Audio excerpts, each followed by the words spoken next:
माझ्या नवीन YouTube चॅनलवरती तुम्हा सर्वांचे स्वागत. प्रियास मॅजिकल किचन मध्ये आज मी गणपती बाप्पा आणि सर्वांसाठीच त्यांच्या आवडतीचे उकडीचे मोदक बनवणार आहे. त्यासाठी हे लागणारे साहित्य. तर आपण आता कृतीकडे वळूया. सर्वप्रथम आपल्याला उकडीचे मोदकसाठी उकड काढून घ्यावी लागेल तांदळाच्या पिठाची. त्याच्यासाठी एक पॅन मी गॅसवरती ठेवलेला आहे. पॅन मध्ये आता आपल्याला प्रथम दूध आणि पाणी टाकायचे. तुम्हाला वाटलं तर पूर्ण पाणी टाकू शकता किंवा दूध टाकू शकता. मी अर्ध पाणी आणि अर्ध दूध टाकलेलं आहे. कारण की अर्ध दूध जर टाकलं तर आपण त्याचा इतका पांढरा शुभ्र कलर त्या पिठीसाठी येतो. त्यानंतर ते गरम होण्यासाठी ठेवून द्यायचे. त्याच्यामध्ये थोडस 1 चमचाभर तूप. तुपाने काय होतं की अजून आपली जी उकड काढली आहे तांदळाच्या पिठाची ती छान अशी पांढर शुभ्र राहण्यासाठी मदत होते. आणि त्याचबरोबर त्याच्यामध्ये चिमूटभर मीठ, अगदी थोडंसंच. हे छान गरम होऊ द्यायचं. छान उकळ आली की त्यामध्ये आपण टाकणार आहे तांदळाचं पीठ. आता आपल्या पाण्याला छान उकळ येत आहे.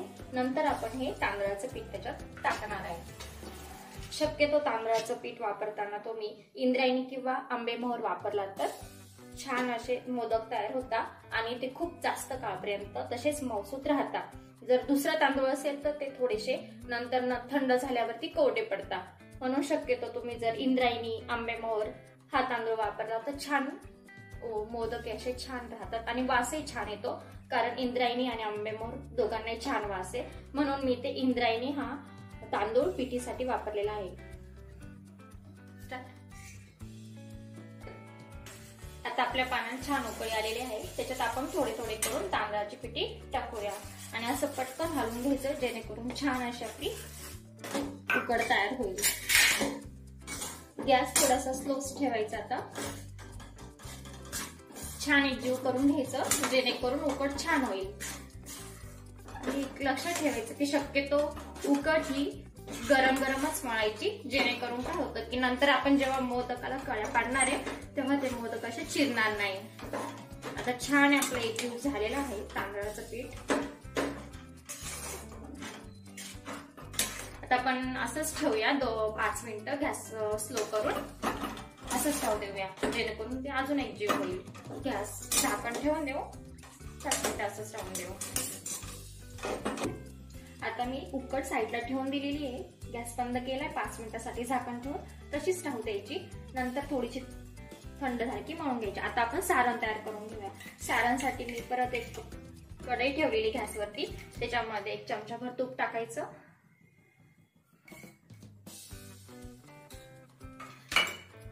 तूप छान गरम झाल्यानंतर आपल्याला त्याच्यामध्ये खसखस टाकायची आहे.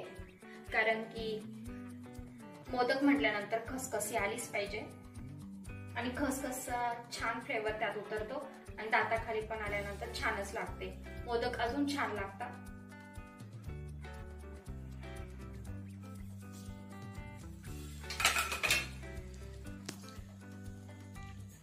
आता आपली खसखस छान परतलेली आहे तुपामध्ये. त्याच्यानंतर आपण टाकणार आहे त्याच्यामध्ये हा 1 वाटी खोबऱ्याचा किस. तुम्ही हवं तर किसणीने वेळीवरती खाऊन ठेवू शकता, किसणीने किसून घेऊ शकता किंवा मिक्सर मधून जरी काढला तरी चालतो. छानपैकी परतून घ्यायचा आपला खोबऱ्याचा किस.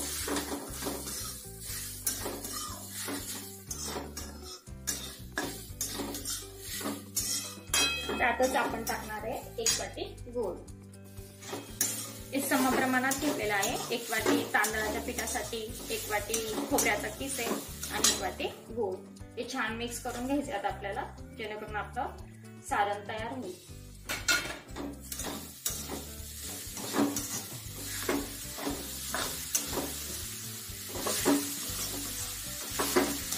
गॅस थोडा कमीच ठेवायचा जेणेकरून लागणार नाही खाली.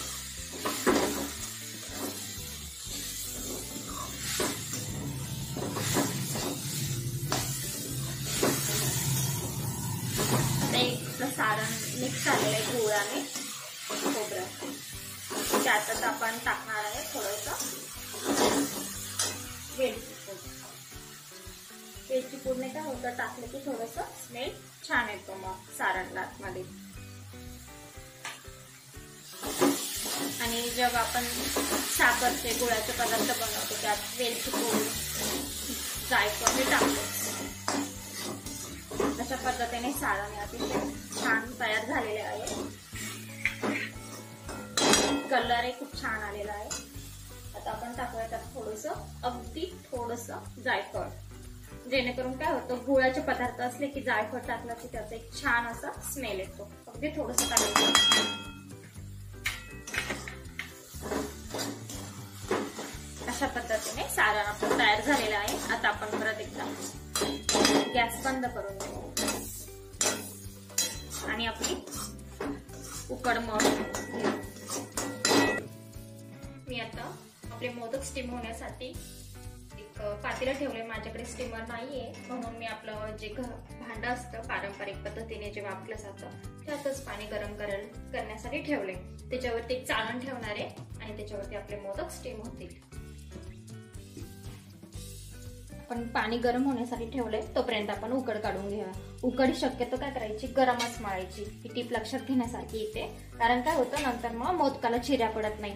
त्यासाठी आपण असं ग्लास किंवा तांब्याला थोडंसं तूप लावून घ्यायचं आणि छान अशा पद्धतीने उकड मळून घ्यायची. जितकी चांगली उकड असेल तितकी छान मोदक येतात आणि त्याला चिरे वगैरे पडत नाही.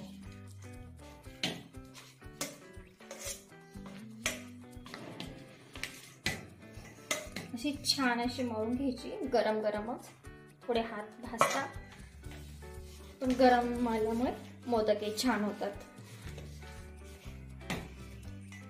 ठीक आहे, एकजीव छान पैकी करून घ्यायचा. मी शक्यतो असे ॲल्युमिनियम तांब्याचं भांडं नका वापरू, जेणेकरून काय होईल की त्या भांड्यांचा काळपटपणा त्याच्यामध्ये जाईल. थोडंसं हाताला तूप लावून घ्यायचं आणि छान मळून घ्यायचे.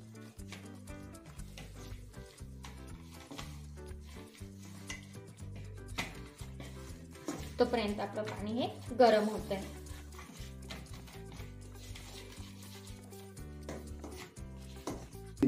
अशा पद्धतीने मी छान असा गोळा तयार करून घेतलेला आहे तांदळाच्या पिठाचा.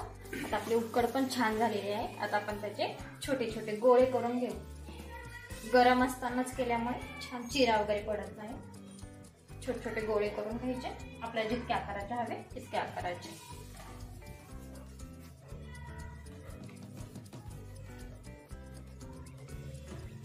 असे गोळे करून घेतले की नंतर मग आपण त्याची पारी तयार करून घेणार आहोत. पारी शक्यतो पातळ करायची, जेणेकरून ते व्यवस्थित स्टीम होते आणि मोदक पण छान खाण्यासाठी छान लागतात. अशा पद्धतीने गोळे करून घेते. आता मी छान पारी तयार करून घेते. गोळे केल्यानंतर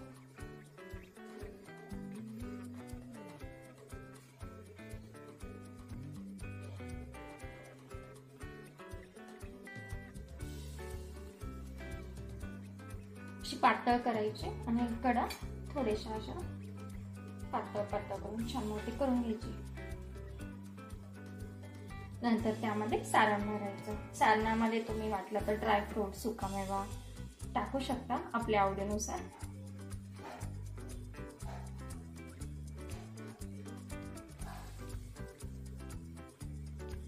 पारी तयार झालेली आहे. सारण टाकते मी आता.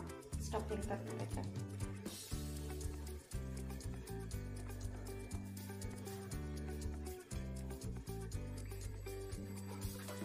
छान स्टफिंग करून झालेलं आहे माझं. आता आपण थोडंसं तूप लावून घ्यायचं बोटांना आणि अशा छान कळ्या काढायच्या.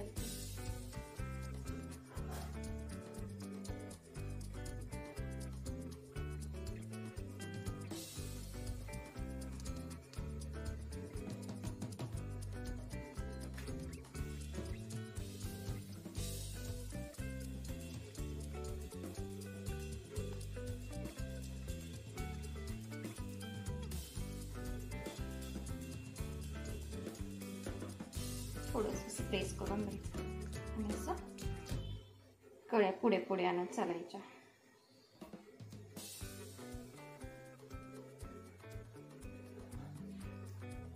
अशा पद्धतीने आपला छान कळ्या पडून मोदक तयार आहे. छान असा सुबक असा मोदक तयार झालेला आहे. अशा प्रकारे सर्व मोदक तयार करून घ्यायचे. पद्धतीने आता आपले सगळे मोदक छान तयार झालेले आहेत. सर्वांना छान कळ्या पडल्या आहेत, तुम्ही बघू शकता. आता आपण काय करायचं, आता स्टीम होण्यासाठी ठेवायचे. पाणी गरम झालेलं आहे, चाळणीमध्ये ते असे ठेवायचे. चाळणी ठेवते आता पातेल्यावरती. त्यापूर्वी काय करायचं, आपल्याला हे जे मोदक आहे ते आता चाळणीवरती ठेवायचे.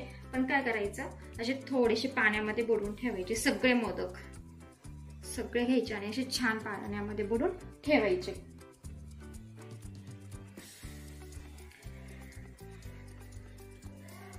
ठेवताना जे 2 मोदक ठेवते त्यामध्ये अंतर ठेवायचं. त्यामुळे काय होतं, छान वाफ येऊन मोदक छान वाफवले जातात. पाण्यामध्ये का बुडवतोय, जे पाण्यामध्ये बुडवल्यामुळे काय होतं, कधी कधी आपण बेस आहे ना आपला जाड राहतो. जे आपण बनवतोय पारी ती अशी जाड बनली जाते खाली बेसला. त्याच्यामुळे काय होतं, जे पाण्यामध्ये बुडवून आपण असे छान ठेवले काय होतं, पाण्याची वाफ होत असते आणि मग त्यामुळे तो जो बेस आहे तो पण छानपैकी वाफवून निघतो आणि मग खाताना असे छान मऊसूत लागतात. कुठे असं कडक कडक नाही लागत.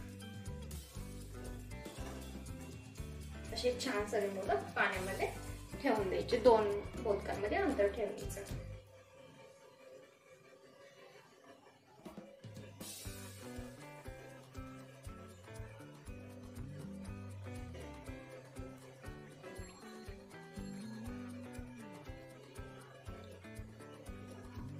अशा पद्धतीने आपले सगळे मोदक ठेवून झालेले आहेत. तर काय करायचं, आपल्याला त्याच्यावरती केशर ठेवायचं आहे. केशर ठेवल्यामुळे काय होतं, मोदकाला छान कलर येतो आणि वासही छान येतो मोदकांचा. पण केशर ठेवताना काय करायचंय, ते छान पाण्यामध्ये बुडवायचं आणि सगळ्या मोदकांवर एक एक काडी ठेवायची. पाण्यामध्ये बुडवल्यामुळे काय होतं, छान त्याचा असा पिवळसर रंग त्या मोदकांवर सुटतो. आता छानपैकी सर्व मोदकांवर केशर ठेवून झालेला आहे. आता आपण झाकण ठेवूया आणि एक स्लो गॅसवर 8 ते 10 मिनिटं वाफूया. हे मोदक फक्त 8 ते 10 मिनिटच वाफवायचे शक्यतो. जास्त वेळ ठेवायचे नाही, 15 ते 20 मिनिटं. कारण काय आहे की आपण ऑलरेडी उकड काढलेली असते आणि परत जर ते अजून 15 ते 20 मिनिट वाफवले तर ते असे रबरासारखे ताणू शकतात. त्याच्यामुळे फक्त स्लो गॅसवर ते 8 ते 10 मिनिटच ठेवायचे. आता हे बघू शकता, मी झाकण काढलेलं आहे, गॅस बंद केला आहे. फक्त 8 ते 10 मिनिटं वाफवून घेतलेले आहे. आणि आता आपण बघू शकता तुम्ही केशरचा किती छान फ्लेवर त्या मोदकांवरती उतरला आहे. कलर पण खूप छान आलेला आहे. अशा प्रकारे आपला गणपतीचा नैवेद्य तयार आहे. आता आपण छान प्लेटमध्ये गणपती बाप्पासाठी नैवेद्य सर्व करूया. अशा प्रकारे मी सर्व मोदक प्लेटमध्ये काढून घेतलेला आहे. मी छान असे दिसत आहे. तुम्ही बघू शकता कलर पण किती सुंदर आलेला आहे आणि गणपती बाप्पाचा प्रसाद रेडी झालेला आहे. त्याच्यावरती मस्त अशी तुपाची धार सोडायची, खाण्यासाठी तयार. तुपाची धार म्हणजे मस्तच. तुम्हाला जर माझे व्हिडिओ आवडला असेल तर नक्की लाईक करा, शेअर करा आणि सबस्क्राईब करा आणि बेल आयकॉन दाबायला विसरू नका, जेणेकरून तुम्हाला माझे पुढचे व्हिडिओज बघायला भेटतील. नक्की लाईक करा, शेअर करा, सबस्क्राईब करा आणि